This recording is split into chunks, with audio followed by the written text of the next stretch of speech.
Bismillahirrahmanirrahim. Walhamdulillah. Wassalatu wassalamu ala Rasulillah wa ala alihi wa ashabihi wa man wala. Amma ba'd. Meneruskan pembahasan kita dari kitab Sittud Durar, ya. Masih di halaman 22 untuk yang pegang bahasa Arabnya. Masuk ke tauhid al-uluhiyah. Wa huwa ya'ni ifradallahi bil ibadah. Tauhid uluhiyah maknanya adalah menunggalkan Allah Subhanahu wa taala di dalam ibadah. Li'annahu la yajuzu an yu'bada illa al-mutafarridu bima sabaqa dzikruh. Dikarenakan tidak boleh disembah kecuali kepada zat, ya, yang memiliki seluruh kuasa yang sebagaimana telah kita sebutkan sebelumnya di dalam rububiyah tadi. Fala yusalla wa la yud'a wa la yuzbah illa lahu azza wa jalla. Maka tidak boleh dilakukan salat, berdoa, menyembelih kecuali hanya bagi Allah Subhanahu wa taala. Yani tidak boleh melakukan bentuk-bentuk ritual apapun kecuali lillahi taala. Wala yutafu illa bi baiti. Nah, janganlah tidak boleh juga dilakukan tawaf kecuali di rumahnya, yakni di Ka'bah. Tempat lain semulia apapun boleh enggak ditawafin? Enggak boleh. Wala yustaghatsu bimayyitin wala ghaib. Tidak boleh juga dimintai pertolongan kepada mayit, okay? Atau kepada orang yang tidak hadir. Wala yutawakkal illa ala man lahul khalqu wal amru subhanahu. Dan tidak boleh juga, yakni enggak benar juga apabila seseorang bersandar kecuali hanya kepada sesuatu yang memang memiliki semua kuasa dan mengatur semua perkara, ya. Allah Subhanahu wa taala berfirman, "Fashalli li rabbika wanhar." Maka bersolatlah kalian kepada Tuhanmu dan sembelihlah hanya bagi Tuhanmu. Waqal, dan Allah berfirman, "Amman yujibul mudtarra idza da'ahu wa yakshifus su'." Siapa lagi yang dapat mengabulkan permohonan orang yang terancam bahaya apabila ia berdoa kepadanya dan menghindarkan darinya keburukan. Waqal, dan Allah pun berfirman, "Wa 'ala Allahi fatawakkalu in kuntum mu'minin." Maka hanya kepada Allah lah agar kalian bertawakal apabila kalian memang benar-benar beriman. Wala yuhibbu ghairahu kahubbillah. Dan tidak boleh seseorang mencintai makhluk sebagaimana cinta dia kepada Allah Subhanahu wa taala, sebagaimana sebesar kadar cinta dia kepada Allah Subhanahu wa taala, enggak boleh. Allah Subhanahu wa taala berfirman, "Wa minan nasi man yattakhidhu min dunillahi andadan yuhibbunahum kahubbillah." Di antara manusia ada yang menjadikan sekutu-sekutu bagi Allah Subhanahu wa taala, dan mereka mencintai sekutu-sekutu tersebut, ya, sebagaimana mereka mencintai Allah Subhanahu wa taala. Walladzina amanu asyaddu hubban lillah. Adapun orang-orang yang beriman, maka mereka kadar cinta paling besarnya hanyalah kepada Allah Subhanahu wa taala. Al-Imam Ibnul Qayyim rahimahullah berkata, "Wa taral musyrika yukadzibu haluhu wa 'amaluhu qawlah." Maka kalian akan lihat, engkau dapat melihat seorang musyrik, ya, praktek yang dia lakukan itu bertentangan dengan perkataan yang dia katakan. Innahu yaqul, sesungguhnya lidahnya berkata, "La nuhibbuhum kahubbillah." Oh, tidaklah kita mencintai mereka sebagaimana cinta kita kepada Allah. Mereka ini keramat-keramatnya, yang sunan-sunan dan wali-wali yang mereka keramatkan di kuburan ini. Tidaklah maknanya kita mencintai mereka sebagaimana cinta kita kepada Allah. Wala nusawwihim billah. Tidaklah maknanya kita menyamakan mereka dengan Allah. Katanya begitu. Kata mereka nih. Tsumma yaghdab lahum wa liharmatihim. Tapi yang ada, kaum musyrikin tersebut marah, membela kuburan-kuburan dan keramat-keramat itu. Ketika apa? Ketika diingkari. A'zam mimma yaghdab lillah. Lebih marah daripada ketika mendengar hak Allah dilanggar. Maka hakikatnya mereka lebih cinta siapa coba? Ketika mendengar seseorang mempersekutukan Allah, dia santai aja. Tapi ketika mendengar seseorang menghina keramatnya, dia ngamuk sejadi-jadinya. Tuh, maka hakikatnya lebih cinta siapa dia? Lebih cinta batu nisan. Wa yastabshir bi dzikrihim wa yatabashbash bihi sayyama idza dzukira anhum ma laysa fihim min ighathatil lahafan wa kashfil qurabat wa qada'il hajat. Tuh. Dan mereka lebih pede, lebih optimis, keoptimisan datang pada hati mereka ketika disampaikan kepada mereka yang datang dari keramat-keramatnya itu. Yani ente mendatangi tempat itu, insya Allah masalah ente bakalan beres nih, penyakit ente sembuh nih, warung ente, oh Allah banjir. Dan langsung hadir optimisme di dirinya. Tapi ketika disampaikan kepadanya, insya Allah Allah akan memperbaiki, insya Allah Allah akan menyembuhkan. Dia nggak seoptimis itu hatinya. Dia lebih bersandar kepada siapa pada hakikatnya kalau gitu. Iya kan? Padahal itu adalah hal-hal yang tidak mampu dilakukan kecuali hanya oleh Allah Subhanahu wa ta'ala. Ini udah syirik di uluhiyah dan di rububiyah akhirnya. Ya? Annahum albab baina Allah wa baina ibadihi. Mereka meyakini bahwasanya keramat-keramat tersebut adalah pintu antara Allah dengan hamba-hambanya. Fa innaka tara al-musyrik yafrah wa yasur wa yahin qalbuhu wa tahiju minhu lawa'ij at-ta'zim wal khudu' lahum wal muwalah. Kalian akan melihat jelas betapa orang yang melakukan kesyirikan tersebut akan berbangga, bahagia, optimis, hatinya terharu, tersentuh. Okay? Dengan mengagungkan keramat-keramatnya itu. Ingat, makanya nggak aneh kalau kau melihat seseorang yang menangis begitu terharu, tersentuh hatinya pada perayaan-perayaan kematian orang-orang tertentu, haul fulan misalnya. Ya nggak? Sampai nangis-nangis hatinya ini. Apakah ketika mengingat Allah sampai senyum sepitunya dia? Enggak, bro. Sungguh dia lebih mencintai kuburan itu dan makhluk-makhluk itu daripada cintanya kepada Allah Subhanahu wa ta'ala. Hadhihi zibalah al-hadarah. Zibalah al-hadarah. Ya, sampah peradaban. Ya. Orang-orang udah maju, modern, kafir sekalian, kagak nanggung, nggak percaya kepada Allah ini itu. Tuh, maju modern. Ini masih nyungsep di batu. Masih nyungsep di kuburan. Allah, sampah peradaban itu. Ya.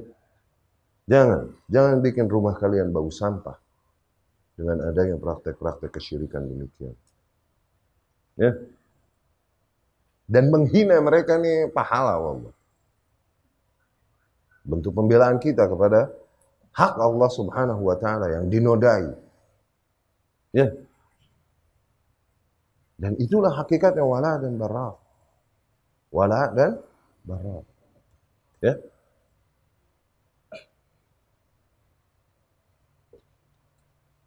Wa idza dzakarta lahu Allah wahdah, apabila kau sebutkan kepada mereka tentang Allah, wa jarradta tauhidahu, lahiqathu wahsyatun wa dhiqun wa haraj. Apabila kau sampaikan kepadanya tentang kuasa Allah, bahwa Allah akan menyelesaikan, insyaallah. Allah akan menyelesaikan permasalahanmu. Absyir, Allah akan menyembuhkan hatimu. Maka kau akan temui hatinya begitu sempit dan begitu bete dia dan tetap pesimis dia. Wa ramaka binaqsil ilahiyyah allati hiya lah wa rubbama 'adat. Yang ada malah dia memusuhimu. Dikarenakan apa? Dikarenakan kau mengingkari keyakinannya. Ya? Qultu, aku pun berkata, yakni Syekh, ya? Ar-Ramadhani. Qala Allah Ta'ala, Allah Subhanahu wa Ta'ala berfirman, "Wa idza dzukira Allahu wahdah ishma'azzat qulubul ladzina la yu'minuna bil akhirah." Dan apabila disebutkan kepada mereka Allah dengan kuasanya, okay, maka hati mereka menjadi kesal. Ya, hati orang-orang yang tidak beriman kepada akhirat itu menjadi kesal, bete. Wa idza dzukira alladziina min duni, namun apabila disebutkan kepada mereka Lata, Uzza, Hubal, juga idhum yastabshirun, langsung optimis. Iya. Wa qala Allah Ta'ala, dan Allah Subhanahu wa Ta'ala berfirman, "Qul ud'u alladziina za'amtum min dunillah." Katakanlah, yakni katakanlah Muhammad, wahai Muhammad, kepada mereka yang disembahnya selain Allah Subhanahu wa ta'ala. Berdoalah coba kepada hal-hal tersebut. La yamlikuna mithqala dzarrah fis samawati wala fil ard. Sungguh sekutu-sekutu mereka itu tidaklah memiliki apapun, kalaupun hanya sebesar biji atom. Tidak di langit, tidak di bumi, tidak memiliki kuasa apapun. Wa ma lahum fihima min syirk wa ma lahum fihi min zahir. Mereka enggak memiliki syirk sekutu. Mereka juga enggak memiliki penolong. Wala tanfa'u syafa'ah indah, dan tidak juga bermanfaat syafaat kelak nanti di sisinya. Illa liman adzinalah, kecuali bagi mereka yang Allah izinkan. Ya. Wa minal futuhat allati fataha Allahu biha 'ala Ibnu Al-Qayyim 'inda hadhihi al-ayah. Nah, di antara makna-makna yang Allah bukakan kepada Al-Imam Ibnu Al-Qayyim Jauziyah rahimahullah di dalam mentafsirkan ayat ini, yakni tafsiran dan penjelasan yang sangat ajib dari Ibnu Al-Qayyim rahimahullah. Beliau berkata rahimahullah, "Al-musyrik innama yattakhidh ma'budahu lima ya'taqidu annahu yahsulu lahu bihi minan nafa'."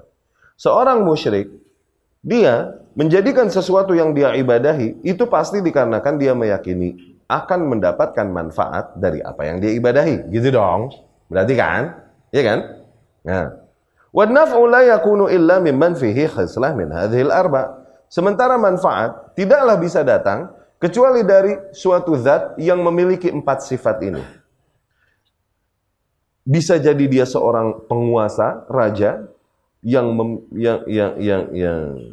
dia memiliki apa yang diinginkan hambanya atasnya. Ya. Atau dia kalaupun bukan raja, minimal syarikan fil mulk, minimal selevel raja, koleganya raja. Ya. Fa illam yakun syarikan, okelah katakan bukan koleganya raja. Minimal dia mu'inan wa zahiran. Ya. Orang yang dapat menolong, sesuatu yang dapat menolong atau membantu si raja tersebut. Fa illam yakun mu'inan wala zahiran, tidaklah dia penolong atau pembantu yang memiliki kedekatan dengan raja tersebut, kana syafi'an indah, minimal dia orang yang memiliki syafaat di sisinya, yakni dia bisa jadi channel kepada raja tersebut. Tuh, ada 4 kemungkinan itu. Fa nafa subhanahul maratib al-arba' nafiyan murattaban. Nah, di ayat ini Allah menafikan 4 sifat ini dengan tertib, yakni satu-satu dinafikan oleh Allah Subhanahu wa taala. 4 kemungkinan ini. Muntaqilan minal a'la ila madunah, dari yang paling atas kepada yang bawahnya. Fa nafa al-milk wasyirkah wal mudhaharah. Allah menafikan kepemilikan, Allah menafikan kepersekutuan, Allah menafikan pembantuan, dan Allah menafikan syafaat, yakni channel. Oke? Allati yadhunnuha al-musyrik, yang ini semua diyakini oleh seorang musyrik. Wa athbata, yang ada Allah hanya menegaskan satu hal, syafa'ah la nasiba fiha lil musyrik, yaitu syafaat yang benar, yang musyrik tidak kebagian jatah di situ. Wa hiya syafa'ah biiznih, yaitu syafaat hanya dengan izin Allah Subhanahu wa taala. Fakafa bihadhihi al-ayah nuran wa burhanan wa najatan. Maka cukuplah ayat ini sebagai cahaya, sebagai penerang, ya, sebagai penyelamat, tajridan litauhid, untuk memurnikan tauhid, wa qat'an li usul syirk. Cukuplah ayat ini untuk memutus semua akar kesyirikan, wa muaddahu liman aqalaha, bagi mereka yang memahaminya. Ya.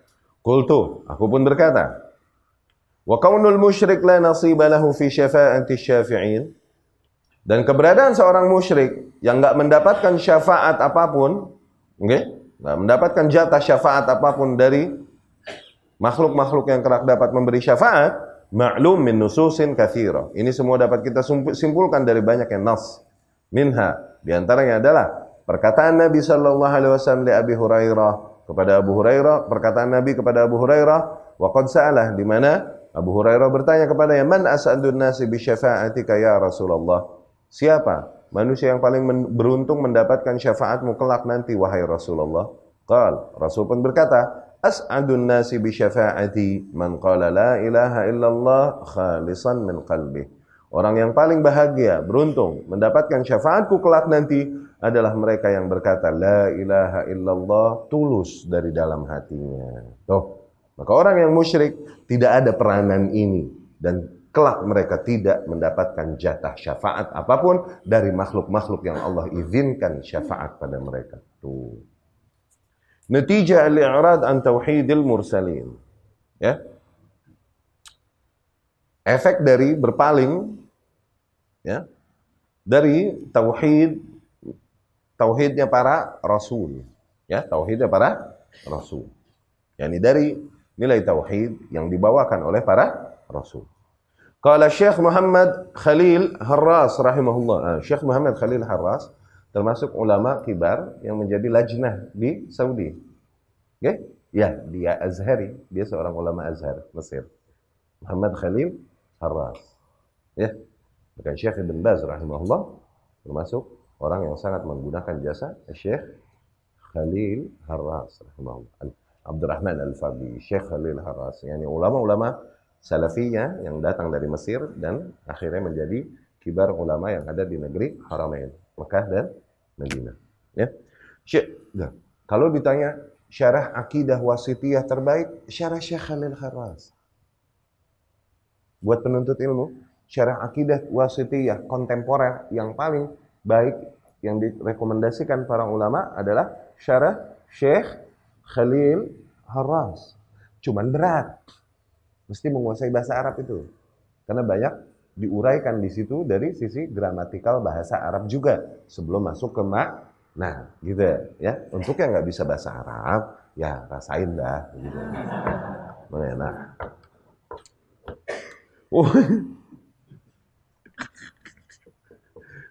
Wa minal ajib, dan ajibnya itu, wa minal ajibnya tuh. Lihat ya. Wa minal ajib anna haula al-asy'ariyah, ajibnya nih yakni mengagumkannya nih, hal yang mengagumkan adalah ketika mereka tuh golongan asy'ariyah yakni Asy'ari. Oke? Yarawna anna akhassa khasa'is al-uluhiyyah huwa al-infiradu bil khalqi wal ikhtira'.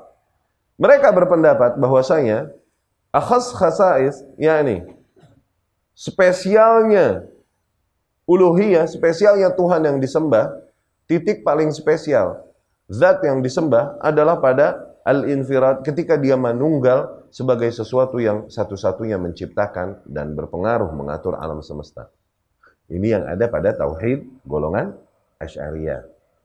Ya, hak paling utama yang ada pada zat yang disembah adalah apa? Ketika diyakini bahwa dialah satu-satunya zat yang menciptakan dan mengatur alam semesta. Hak paling utamanya itu kata golongan Asy'ariyah. Padahal bukan itunya. Justru haknya di uluhi, ya, bukan di rububi, ya, intinya itu di uluhiyah. Ya.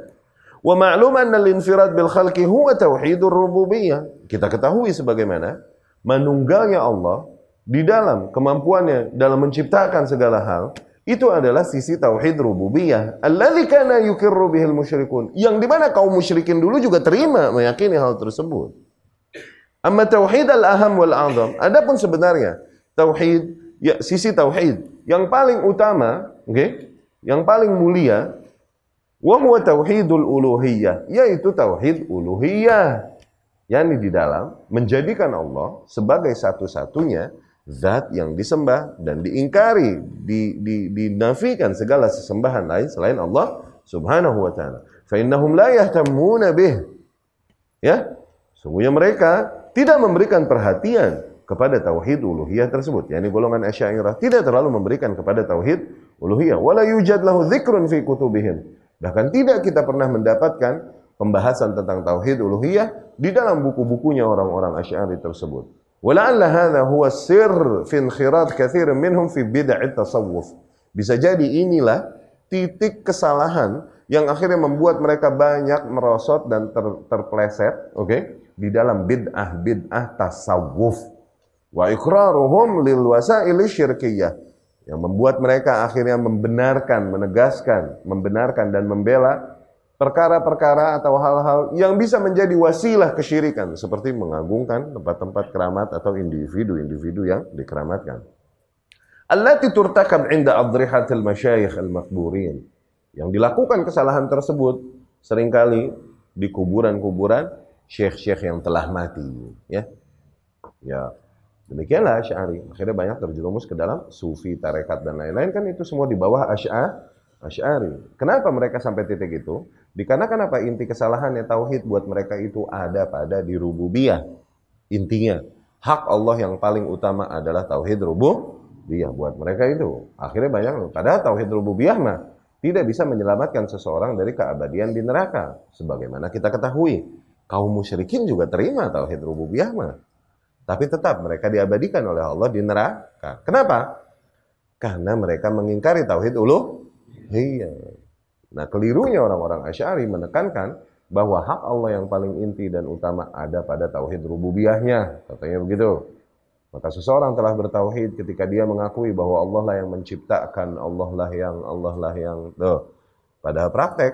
Nah, dari situlah mereka mentolerir banyak yang praktek-praktek yang menjadi kesyirikan. Buat mereka nggak syirik, kata dia gitu.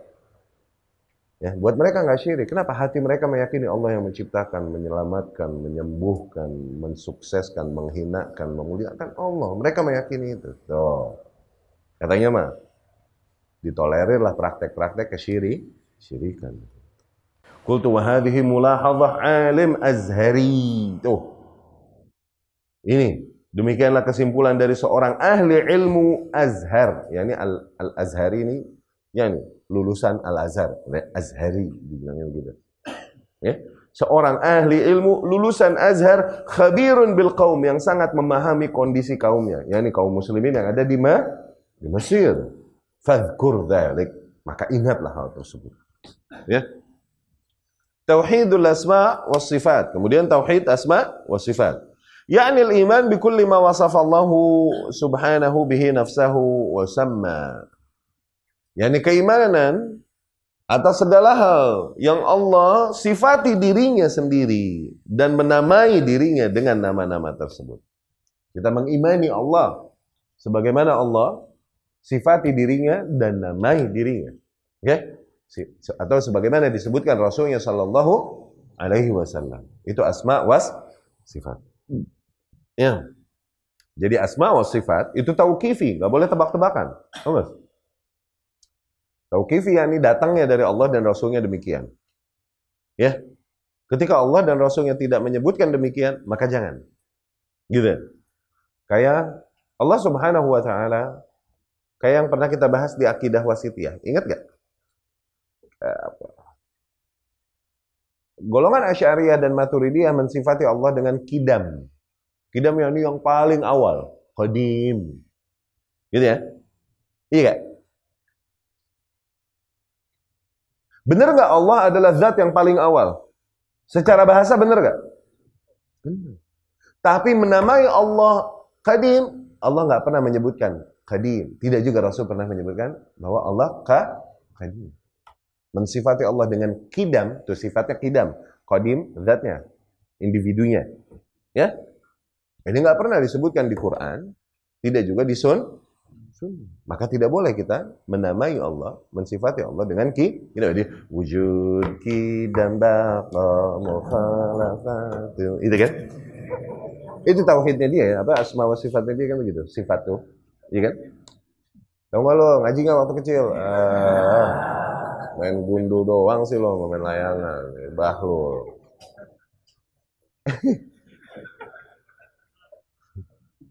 Nah, yang ada adalah sifat khabar yang datang dari Rasul sallallahu alaihi wasallam atau dari Allah adalah al-awwal wal akhir, al-zahir wal batin. Nah, itu ada nasiyan redaksi demikian, al-awwal, zat yang paling pertama. Tuh, enggak ada al-qadim yang paling dulu, gitu enggak ada.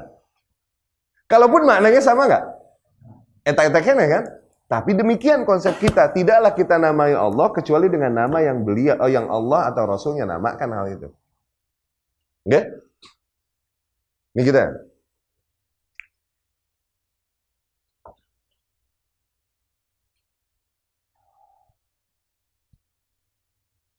Jadi boleh nggak namai Allah dengan Vishnu atau Brahma? Vishnu artinya creator, pencipta. Tapi boleh nggak kita manggil Allah? Paham? Ya? Ini kekeliruan orang ya, tidak memahami akidah Islam. Nah, kemudian bergelut dengan akidah non-muslim. Akhirnya dia sendiri terjerumus ke dalam banyak kesalahan. Ya?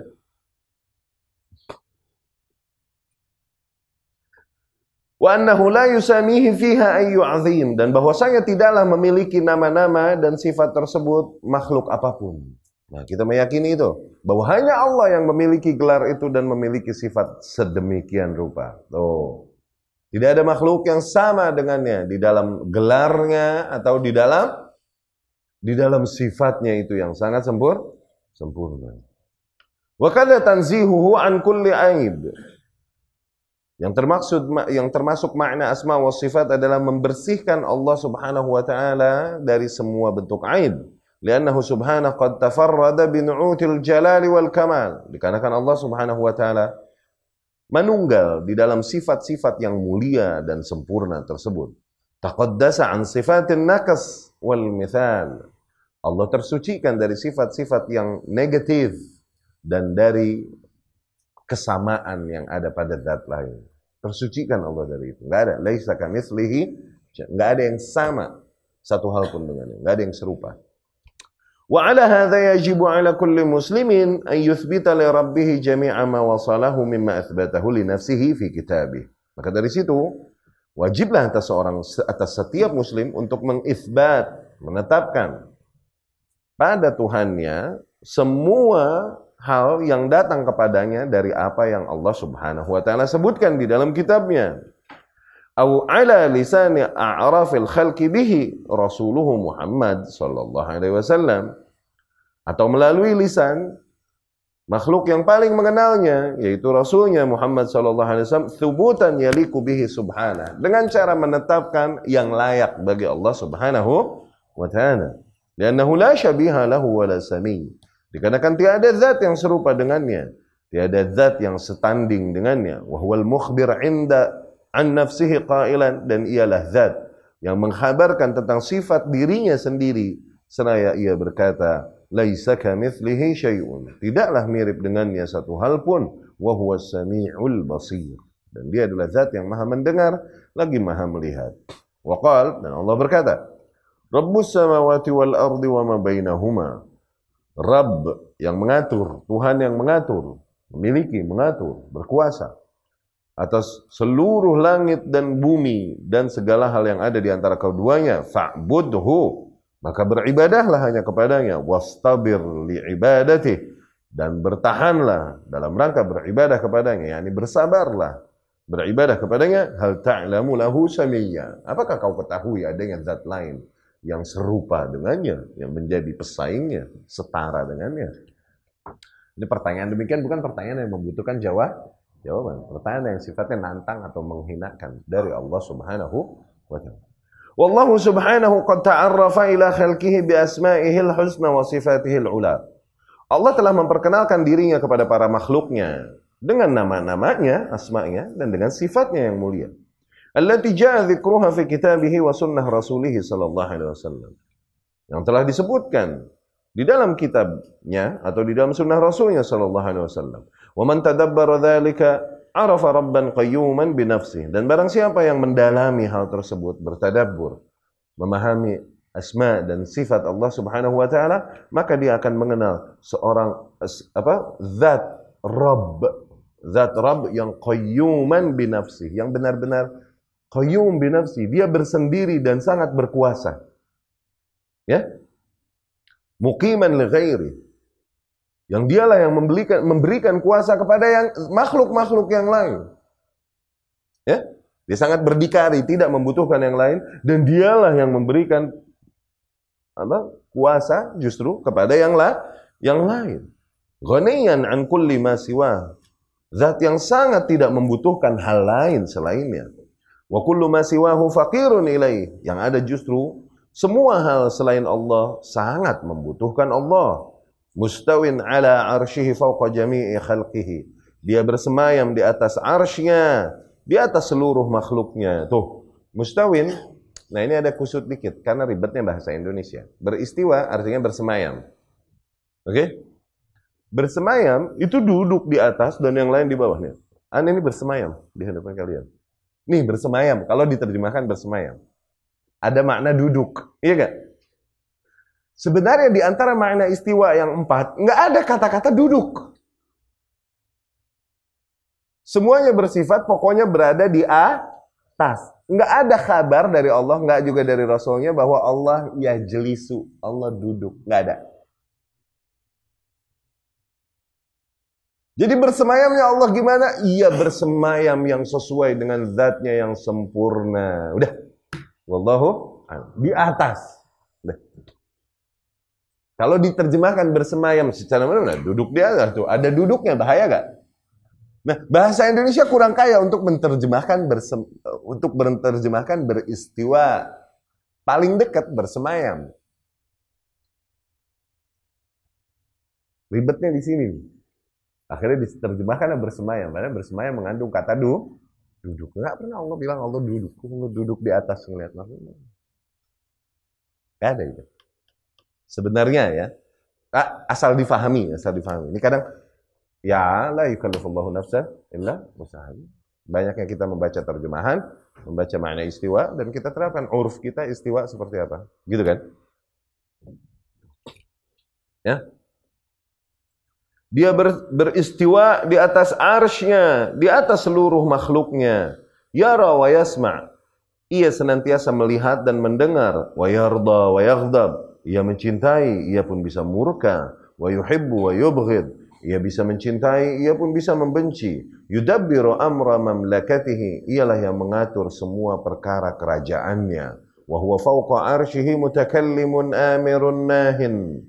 Dan ia berada senantiasa di atas arsy-Nya, berbicara, memerintahkan, melarang. Yursilu rusulahu ila aqthari mamlakatihi bikalamihi. Ia mengutus utusan-utusannya kepada penjuru-penjuru kerajaannya dengan membawa firman-Nya, alladzi yusmi'uhu may yasha min khalqih, yang firman-Nya diperdengarkan kepada siapapun yang dikehendakinya di antara makhluk-makhluknya. Wa annahu qa'imun bil qist. Dan ia adalah zat yang senantiasa mendirikan keadilan, mujazin bil ihsani wal isa'ah. Ia adalah zat yang senantiasa membalas semua tindakan baik ataupun tindakan buruk. Wa annahu halimun ghafurun syakurun jawadun muhsinun. Dan ia adalah zat yang maha lembut, maha pengampun. Syakur itu senantiasa berterima kasih, yakni membalas kebaikan. Okay? Jawad, dermawan, muhsin, ihsan, yang banyak memberi. Mausufun bikulli kamal, zat yang disifati dengan semua sifat kesempurnaan. Munazzahun an kulli aibin wa naqsin, terbersihkan dari semua bentuk aib dan kekurangan. Wa annahu la mithla lahu, tiada hal yang serupa dengannya.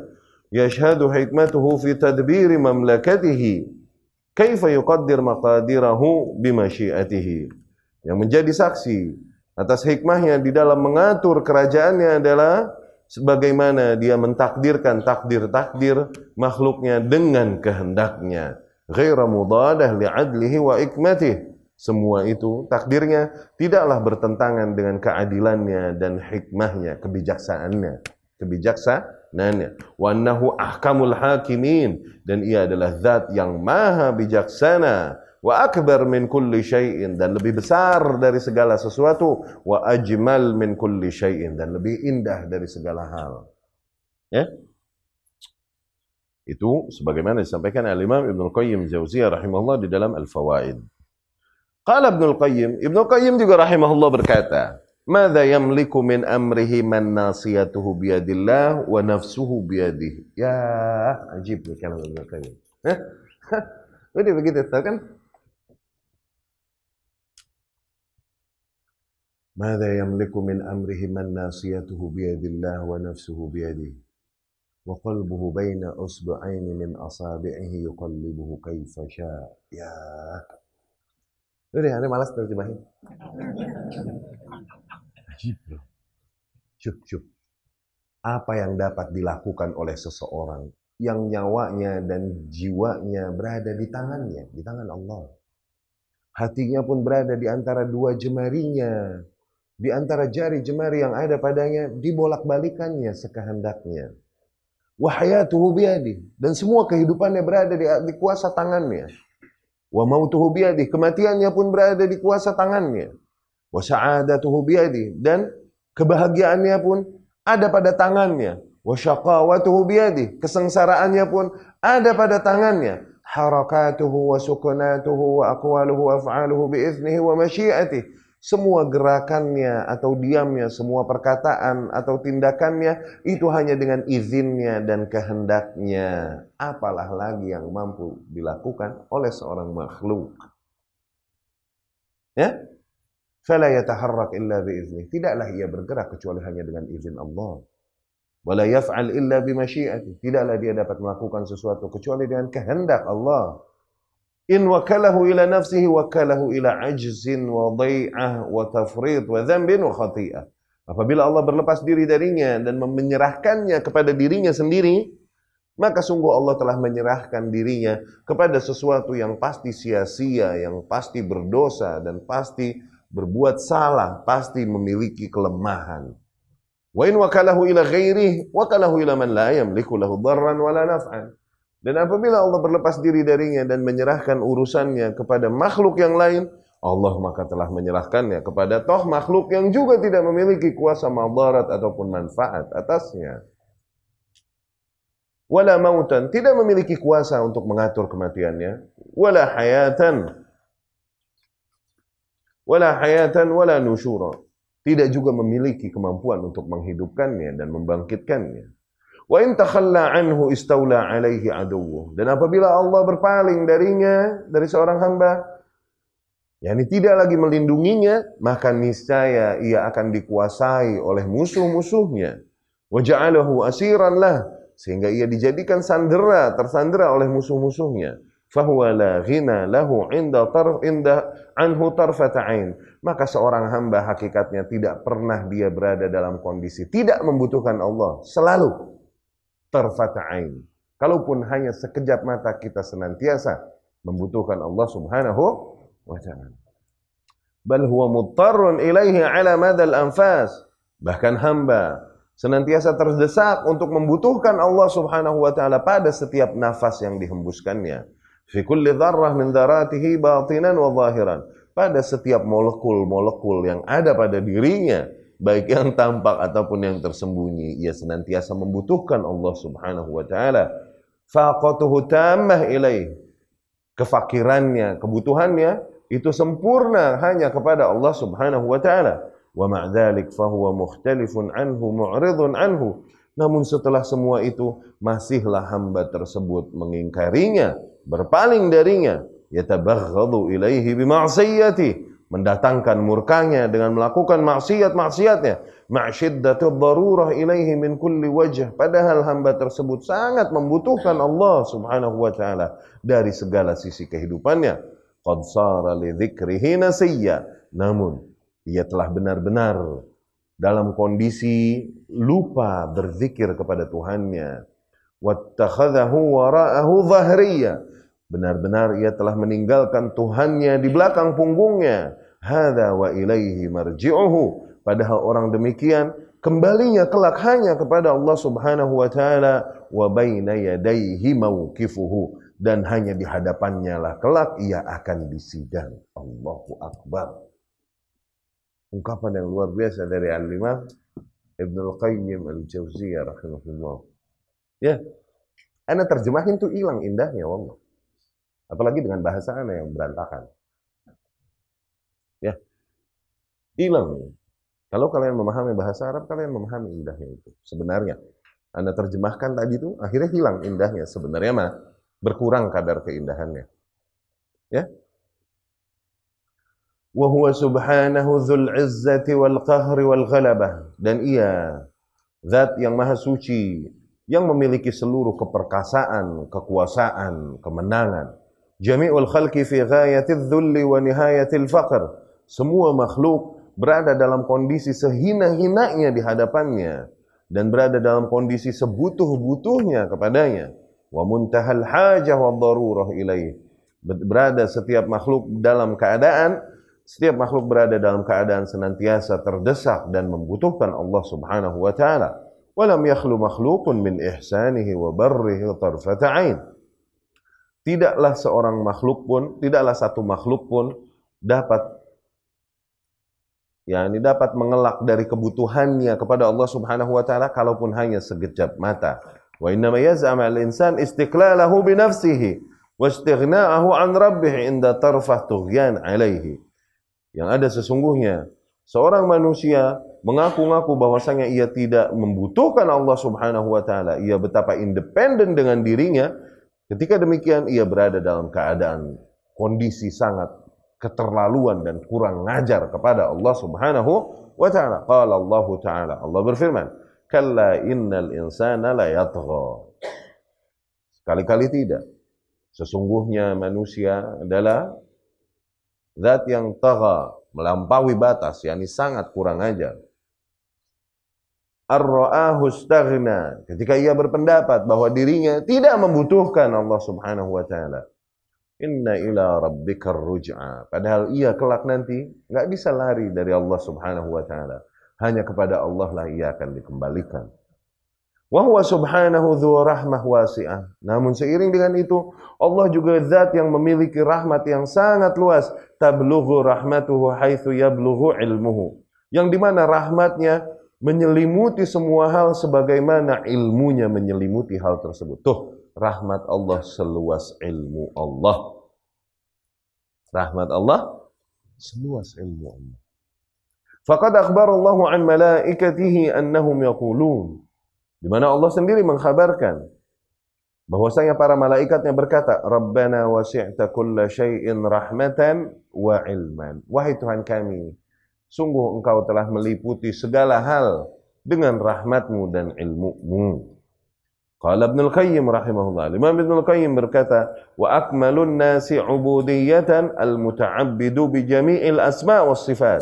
Maka manusia yang paling sempurna, sifat ubudiyah, sifat penghambaan dirinya kepada Allah adalah mereka yang beribadah kepada Allah, menghambakan dirinya kepada Allah dengan semua asma dan sifat yang Allah miliki. Allati yattali'u 'alaihal bashar, yang sebatas yang dapat diketahui oleh manusia. Yani enggak semua asma dan sifat Allah sampaikan kepada manusia. Awas. Jadi asma ya 99 termasuk asma Allah, termasuk. Tapi apakah mentok 99? Enggak. Allah punya asma. Sifat-sifat Allah disebutkan. Tapi apakah sifat Allah hanya sebatas yang disebutkan? Tidak. Maka manusia yang paling baik penghambaan dirinya kepada Allah Subhanahu wa taala adalah mereka yang beribadah kepada Allah dengan asma dan sifatnya sebatas pengetahuan. Ya? Sebatas apa yang dia dapatkan ilmunya tentangnya. وبهذا فسر بعض أهل العلم قول رسول الله صلى الله عليه وسلم. Dari sinilah sebagian ahli ilmu mentafsirkan perkataan Rasul sallallahu alaihi wasallam, "Inna lillahi ta'ala tis'ah wa tis'ina asma." Sesungguhnya Allah Subhanahu wa taala memiliki 99 nama. Mi'ah illa wahida. 100 kurang 1. Man ahsaha dakhalal jannah. Barang siapa yang menghitungnya, maka ia akan masuk surga. Qala Ibnul Qayyim aidan. Ya, maknanya adalah sebagaimana Ibnu Qayyim jelaskan, ihsa'ul asma wa husna al-husna, menghitung asmaul husna wal ilmu biha, dan memahaminya dengan ilmu, aslun lil ilmi bi kulli ma'lum, itu adalah sumber dari segala ilmu. Sumber semua ilmu yang membawakan maslahat bagi manusia adalah tauhid asma was sifat. Sebutkan ilmu apapun, social, ekonomi, biologi, apapun itu, semua sumbernya ada pada tauhid al-asma wa sifat. Psikologi, semuanya. Ya, semua sumbernya, usulnya ada pada asma dan sifat. Hadits Anas bin Malik radhiyallahu anhu. Syuf. Syakawna ila Rasulullah sallallahu alaihi wasallam ghila'al as'ar. Kita suatu hari mengeluh kepada Rasul sallallahu alaihi wasallam karena harga-harga di pasar naik.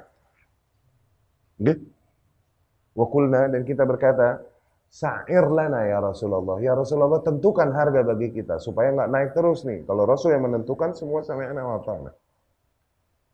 Rasul pun menjawab sallallahu alaihi wasallam, innallaha huwal musa'ir. Sesungguhnya Allah lah zat yang maha menentukan harga.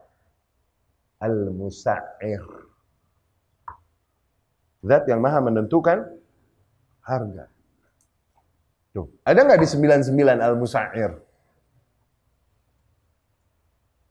Al-qabid, al-basit. Allah lah zat yang mempersempit, yakni rizkinya. Dan Allah lah juga zat yang berkuasa untuk meluaskan, yakni rizkinya kepada makhluknya. Kuasanya ada di tangan Allah. Ya? Di sini untuk orang yang beriman membaca hadis demikian, ya, ditekankan apa? Tauhid rububiyah. Kita nggak peduli harga mau semahal apa, dolar mau setinggi apa, mau rupiah sejeblok apa, enggak. Rizkiku telah diatur oleh Allah. Sehingga seorang salaf berkata, ana la ubali hatta law kanat habbah qamh bidirham atau bidinar. Aku nggak peduli. Kalaupun sebutir gandum harganya 1 dinar, oke? Kebayang nggak mahal? Sebutir gandum sedinar, aku nggak peduli. Alayya an a'budu rabbi kama amarani. Tugasku hanya untuk terus beribadah kepada Tuhanku sebagaimana Dia perintahkan aku. Wa alaihi ayyarzuqani kama wa'adani. Dan tugas Allah untuk terus memberikan rezekinya kepadaku sebagaimana as he promised me, sebagaimana Dia telah janjikan padaku. Tuh, tauhid rububiyah. Mau harga semahal apa lagi? Kalau emang nggak dibagi rezeki, nggak dapat. Kalau emang dibagi rezeki, dapat. Nggak ada urusan sama harganya berapa. Sekaya-kayanya manusia, kalau dia dibagi rizki, nggak dibagi rizki sama Allah Subhanahu Wa Taala untuk menghendaki hal itu, maka dia tidak akan dapatkan. Sekaya-kayanya manusia, iya kan? Semiskin-miskinnya manusia, tapi kalau Allah rizkikan hal itu kepada dia, maka nggak ada manusia yang bisa menghalanginya. Tuh, haji. Sekaya-kayanya manusia pengen haji, kagak bisa-bisa. Kenapa? Allah nggak takdirkan dia untuk Semiskin-miskinnya manusia. Tahu-tahu dapat jatah haji dan dia berangkat. Jadi semua ini nggak bergantung pada angka. Nih, kita membaca hadis mahalnya harga, oke? Dari sisi ini, tauhid rububiyah. Tapi ada sisi lain. Ternyata ini adalah sebuah usul dari ilmu ekonomi, ya akhi. Oke? Naik turunnya harga di pasar. Naik turunnya harga di pasar dicari ini alasannya oleh orang-orang kafir, orang-orang yang tidak beriman kepada Allah Subhanahu wa Ta'ala. Katanya ini naik turunnya harga di pasar ini tergantung supply dan demand. Ketersediaan barang tersedia, harga turun. Barang semakin nggak tersedia, harga naik. Tapi kok bisa tetap ada poin, tetap missing link, ada black hole yang nggak kejawab. Kok bisa harga naik turun serempak di pasar tuh? Ada stok beda-beda kan? Tapi naik turun tetap serempak di pasar-pasar yang mana? Ini nggak kejawab.